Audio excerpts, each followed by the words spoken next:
भवानी, जय माता दी। आज हम कहानी जानेंगे राहु और केतु को लेके। माइथोलॉजिकल स्टोरीज बहुत इंटरेस्टिंग होती है।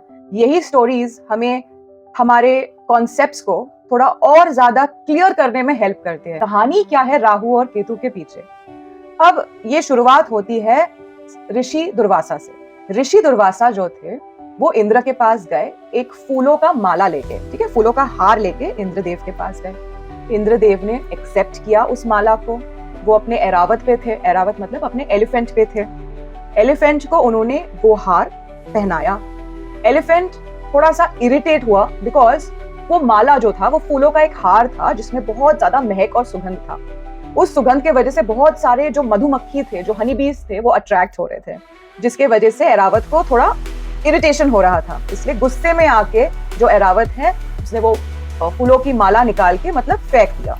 जो ऋषि दुर्वासा है वो बहुत ज्यादा गुस्सा हुए, इसीलिए उन्होंने ये श्राप दिया कि वो अपने सारे पावर्स जो है, जो सारी शक्तियां है, वो खो देंगे, धीरे धीरे खो देंगे। इस श्राप के वजह से सारे देवलोक में हाहाकार मच गया था, क्योंकि जितने भी असुर थे वो बहुत ज्यादा स्ट्रांग हो गए थे, देव जो थे वो सारे वीक हो गए थे।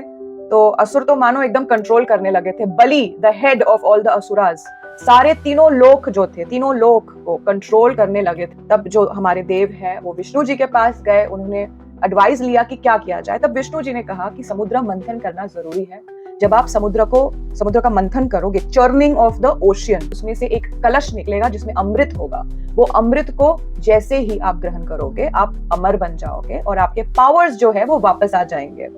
इसी वजह से देवों ने बोला ठीक है। अब देव जब इस अमृत को लेने जाएंगे, जब मंथन करेंगे, तो ऐसा तो होगा नहीं कि असुर बैठे रहेंगे, असुर को पता चलेगा, असुर भी आ जाएंगे।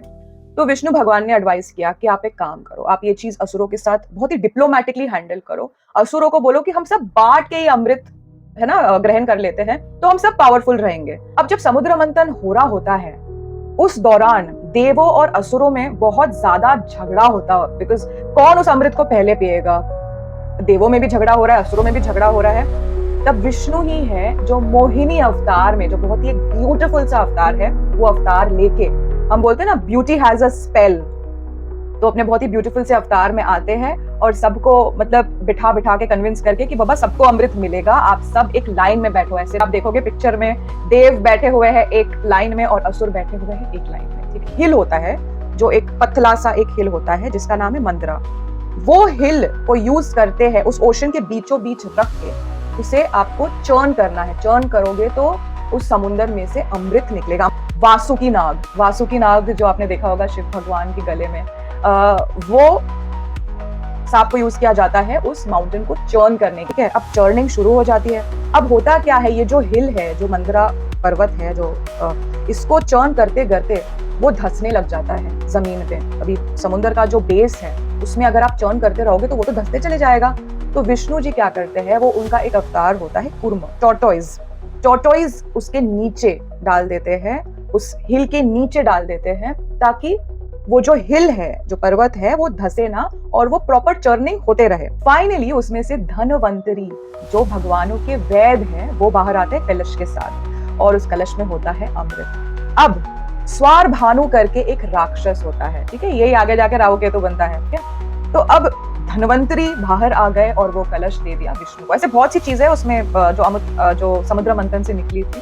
शंख था, कल्पवृक्ष ट्री, विश फुलफिलिंग ट्री जो है, जो हमारे यहाँ पे माना जाता है 1 जनवरी को, उस ट्री के नीचे जाके अगर आप कुछ विश करते हो तो वो पूरा होता है। रत्न निकले थे, हलाहल जहर निकला था, पॉइजन निकला था। वो पॉइजन को किसने ग्रहण किया? शिव भगवान ने, जिसकी वजह से वो नीलकंठ था। तो ये एक छोटी मोटी स्टोरीज है। आते हैं वापस स्वरभानु पे। तो स्वरभानु जो है वो थोड़ा सा मतलब उनको लगा कि यार ये तो मोहिनी अवतार जो है ये तो सिर्फ देवों को ही अमृत देते जा रहे हैं, हमारा जब तक आएगा तब तक तो खत्म हो जाएगा अमृत। तो वो क्या करते हैं, वो देवों का भेष लेते हैं, ठीक है, देव के रूप में पूरा अपने आप को डिस्गाइज करते हैं और उस लाइन में बैठ जाते हैं जहाँ पे देव बैठे हुए हैं। अब बारी आती है स्वरभानु के, जो बैठे हुए देव के रूप में। मोहिनी अवतार है, मोहिनी अवतार ने उनको अमृत दे दिया, उन्होंने अमृत पी लिया। अब जब अमृत पी लिया उसके बाद जो हमारे सूर्य और चंद्र है, moon and sun and moon are luminaries. Astrology में, हमारे ज्योतिष शास्त्र में सूर्य और चंद्र को ल्यूमिनरीज कहते हैं, बिकॉज ये 2 प्लैनेट्स ऐसे हैं जिनमें बहुत ज्यादा तेज है, राइट। लाइट है, प्रकाश है, तो वो देख पा रहे थे ना सबको बहुत क्लियरली। तब सन एंड मून दोनों ने पॉइंट आउट किया, दोनों गए मोहिनी अवतार के पास और दोनों ने कहा, अरे आपने तो अमृत, ये तो असुर है, ये तो स्वरभानु है, आपने इसको अमृत दे दिया और अब ये तो अमर हो गया, अब क्या कर सकते हैं। तो विष्णु भगवान ने अपना सुदर्शन चक्र यूज किया और सर अलग हो गया और धड़ अलग हो गया, ठीक है। तो जो सर है वो राहु है और जो बाकी की बॉडी है वो केतु है। इसलिए एक्लिप्स का मैं आपको बता रही हूँ, तो राहु को बड़ा गुस्सा आता है सन सूर्य के ऊपर, इसलिए वो हमेशा सूर्य के पीछे भागता है रिवेंज, प्रतिशोध लेने के लिए। इसलिए सोलार एक्लिप्स होता है। केतु जो धड़ है वो भागता है चंद्र के पीछे, जिसके वजह से आपका लूनार एक्लिप्स होता है ना, चंद्र ग्रहण होता है। आप देखोगे कुंडली में जब भी सूर्य और राहु साथ में होता है, इसका मतलब जो बच्चा है वो सोलार एक्लिप्स सूर्य ग्रहण के दिन पे या अराउंड दैट पैदा हुआ है। तो राहु केतु जो है ना वो हमारे प्लैनेट्स नहीं है, एस्ट्रोलॉजिकल पर्पस के लिए हम उनको प्लैनेट के तौर पे समझते हैं, बट एक्चुअल में वो प्लैनेट्स नहीं है, वो नोड्स है, north node and south node, ऐसे कोई पॉइंट्स है, ठीक है। अगर मुझे आपको और अच्छे से अगर समझाना हो तो आप समझो ये हमारी पृथ्वी है, ठीक है, और मून जो है वो एक टिल्टेड एक्सिस पे गोल गोल जाता है, राइट। मून ऐसे सीधे सीधे प्लेन नहीं जाता, टिल्टेड एक्सिस पे जाता है।